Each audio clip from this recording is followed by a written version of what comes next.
The FBI director was polygraphing his own bodyguards, not enemy agents, the men assigned to protect him, and Senator Blumenthal had the proof in his hands before Patel even sat down. What happened next inside that hearing room will make you question everything you thought you knew about who is actually running the FBI right now. The Senate Judiciary Committee room fell into a strange electric quiet the moment Blumenthal opened his folder. Not the loud theatrical silence of congressional posturing, something colder, something surgical.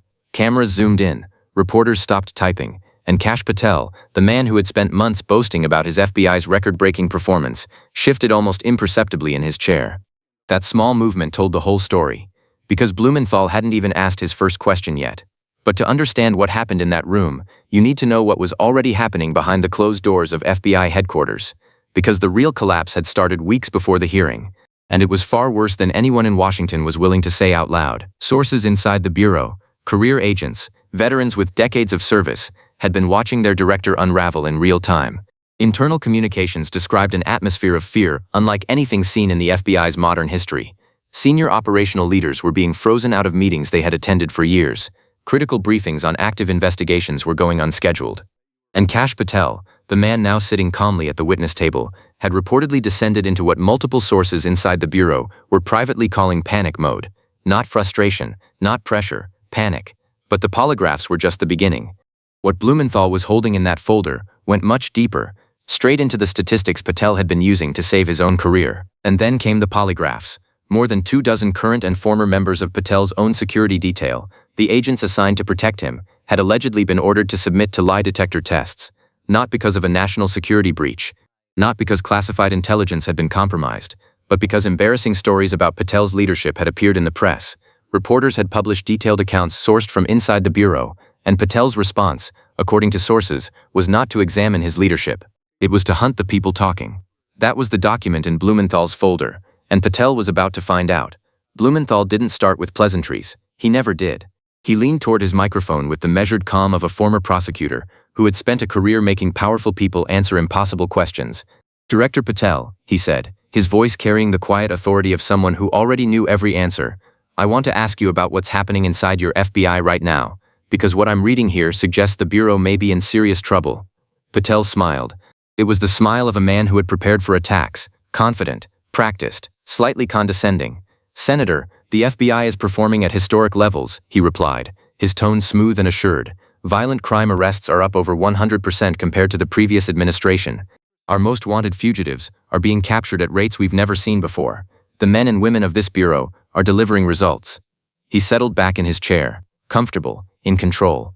He had no idea that the numbers he had just cited were the exact trap Blumenthal had spent weeks building around him.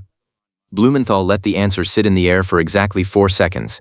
Then he looked down at his document and said, "Let's talk about those numbers." The temperature in the room dropped, because Blumenthal had done his homework. He looked up slowly and asked, "Director, is it true that you changed the FBI's policy on how arrests are counted, specifically to include arrests where an FBI agent was merely present, even when another agency led the investigation and made the actual arrest?" The smile didn't disappear from Patel's face, but something behind it did. He began to explain that arrest statistics were complex, that interagency cooperation was by definition collaborative, that credit for law enforcement success should reflect the totality of federal involvement. The words came out polished and practiced, but Blumenthal was already cutting through them. "So if ICE agents arrest someone during an immigration raid," the senator pressed, "and an FBI agent is standing in the room, that gets counted as an FBI arrest in your statistics?" Patel paused. A fraction of a second, barely visible, but the cameras caught it. "The FBI's participation in joint operations is legitimate and documentable," he said carefully. Blumenthal didn't blink. "That's not what I asked." He held up a printed page. "According to reporting sourced from multiple current FBI officials, agents were required to participate in immigration raids that many of them actively did not want to be part of, and those arrests were then folded into your crime statistics to make the numbers look higher. Is that accurate, yes or no?" The room was silent for 11 seconds. 11 seconds is an eternity on live television, long enough for every reporter in the press gallery to stop breathing. Long enough for Kash Patel, who had walked into this building 1 hour ago as the nation's top law enforcement official, to look, just for a moment, like a man who had been caught. "Our statistics reflect legitimate FBI activity," he finally said. His voice was still controlled, but the confidence had shifted into something else, something tighter. And what came next wasn't just about numbers anymore. Blumenthal was about to name something that Patel's own agents had described as the most embarrassing manipulation in the Bureau's recent history. Blumenthal moved faster now. "Let's talk about the FBI's most wanted list," he said, pulling another page from his folder. "You've repeatedly pointed to fugitive captures as evidence of your Bureau's effectiveness, but we now have reporting that suggests fugitives were being nominated to the most wanted list after their capture was already imminent, in some cases within 24 hours of being caught. In one documented case, a fugitive in Mexico was added to the list and captured in an operation that took weeks to plan, 1 hour and 10 minutes after the nomination was filed." A faint sound moved through the press gallery, not a gasp, something quieter.